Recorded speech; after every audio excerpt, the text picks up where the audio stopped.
Okay, guys, it is Monday, and we are doing a continuation of the interview with Dad on what his experiences are, and we've got some great questions. So, thanks again to Bull for this great idea. If you guys haven't seen Saturday's version of the Senior Moments, go watch last Saturday's version, and you'll see the first two questions on there. So, anyway. Moving on with the interview. Dave, this is from Barry Feigl, I think it's pronounced. Dave, since you've been a kid until the present time, what do you think of the world now? Oh boy, that's Barry. Have a seat, everybody. This will take a while. Yeah, Barry. When I was a kid. And by a kid, I mean like from 7 years old to 12 or 13 years old when I started doing things for myself. So that would have been early 40s on. Yeah, I was born in 34. So from 1940, the war started in December of 41. And so all during that 5 years of the war, from 41 to 45, 46, everything that the country did, everything that we did, my brothers and sisters, my family, everything that we did was geared towards the war effort. I can remember, for instance, they had metal drives where they wanted to collect scrap metal for the war effort.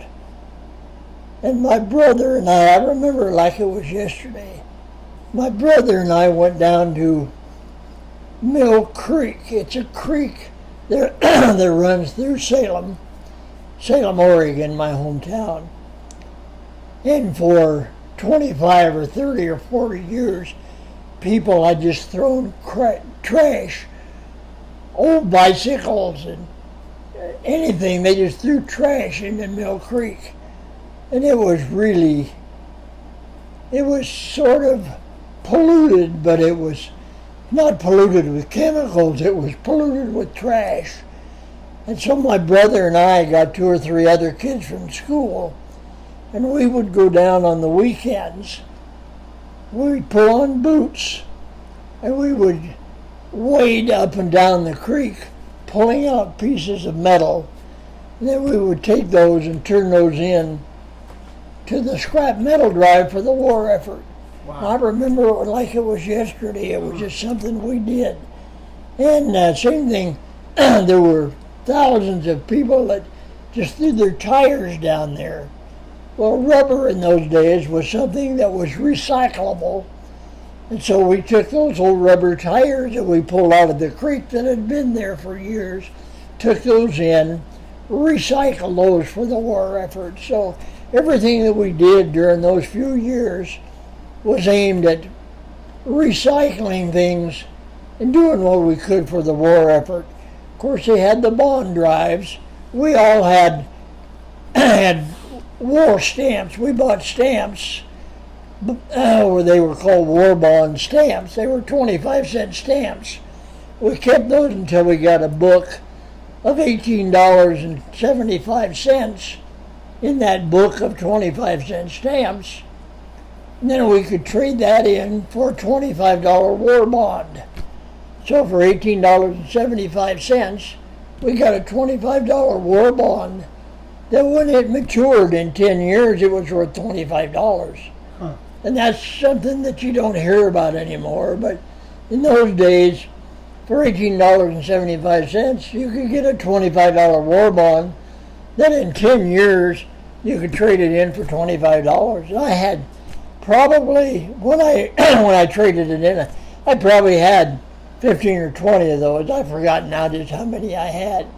But I remember I was so patriotic that everything I did, that I could make a quarter to buy a stamp to put in that book. That's what I did with it. So correct me if I'm wrong. So because this first time I've heard you've mentioned this from time to time. So that $18.75, that you paid for those stamps, did that money go toward the war effort to raise cash? Absolutely. For the war effort? That's what it was. What it was for? It was for war bonds. And so everything that was spent on those stamps, all of the money that was spent on those stamps by the millions of people who bought them, that all went into the war effort.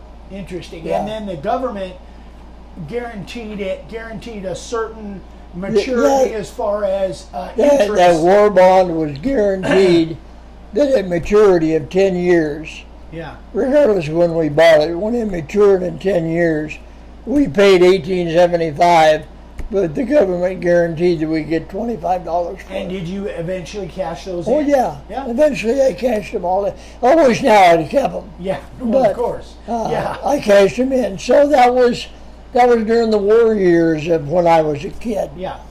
And there were times that if I went over all of the things that I did during those years and how I became an entrepreneur and how I learned different ways to make money with the right mindset, I could tell a half a dozen stories. So if you want me to tell another one, I'd be glad to. We'll move on, but I think that could go down a rabbit hole. So your mindset was that you wanted to earn money so that you could buy a 25-cent stamp, so then you could put it in the book and Exactly. That's what you did with most of your money. That's what I did with the money that I earned as from the scrap drives and stuff like that. Right. Later on, I got where I did things so I could earn money so I could buy things for myself. Bicycles or BB guns or whatever. And that really started around the whole war effort thing. That would have been in 41. It started in 1941, 42. Right. So from all through 1942 through 1945, that's when most of my effort was So concentrated you were 8 on. years old till 12 or 13 So years that's old. how it was when I was a young kid. Now, as I got older, of course, going into the 50s, 51 and 52, I was 18 and 52. And when I was 18, I got married. And my wife, the Korean War started back in those days. And they were drafting for the Korean War. But by the time my name came up for the draft, I was married with one child, so I was deferred. And then when they started drafting, married with one child, my wife had another baby, so I was married with 2 children, so I was deferred. So I never got drafted into the service. I moved to the desert. Actually, I moved out to Blythe, California. And that's where I started becoming a machinist. I went to work in the gypboard plant, making gypsum boards. And I would spend my spare time in the machine shop, learning from the machinist in there the different things that they did. I was fascinated by that. That's when I started to become a machinist. And I worked there at Midland, a little town outside of Blythe, that was owned by U.S. Gypsum Company. I had two children at the time, married with 2 children, had a 2-bedroom house that the company owned, and they charged me $15 a month for that house. That was the rent that I paid on that house. Of course, I was working. I started in the board plant, I think, for like 45 cents an hour. That was the wages in those days. And eventually I worked myself up to where I was a foreman in the plant. And then they decided to close the plant. The gypsum mine that had been working for 30 years ran out of high-grade gypsum. So I transferred from the board plant to a roofing plant, U.S. Gypsum Company roofing plant in Southgate, California, over on the coast. And so from there on, I went over to Southgate. I did not like the roofing plant. Now, there was nothing about the job I liked. It was a good job. It was a good paying job.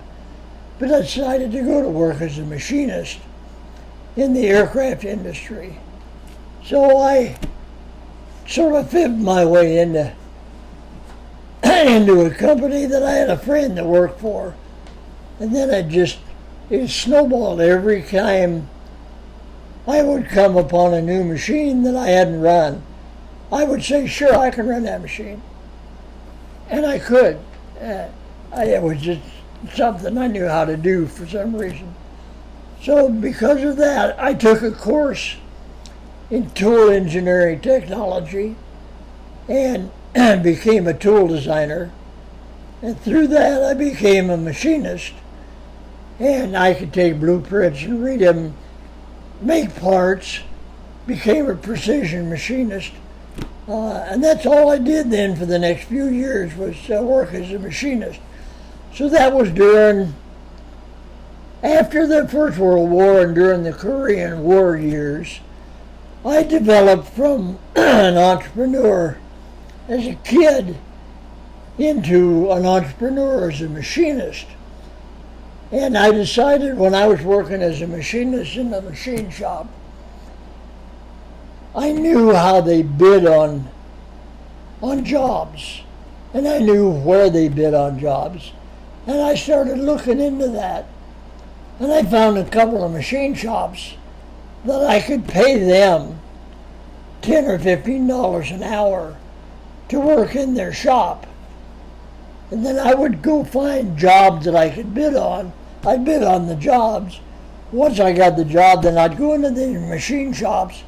I would pay them to let me work on their equipment and do the jobs. And in the meantime, I was working in other shops for a wage to earn a living.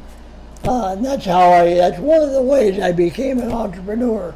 I would work for a living for somebody. They would pay me, and then I would bid on jobs that had nothing to do with the job that I was doing. Then I would go in other machine shops. I would use their equipment. I would pay them to make these parts that I would then get paid for. So it was, yeah, it got a little complicated, but man, what a great life. I just, every day that I was alive in those days was a great life, just like today. I'm 86 now, and I've got all these memories of what I did, but I feel the same about the world and the opportunities and the possibilities today. If I lost everything that I have today, everything was gone. In a year's time, I could get it all back just by knowing that I had the ability to do it. Yeah. I'm not going to lose it all, because I just live every day now.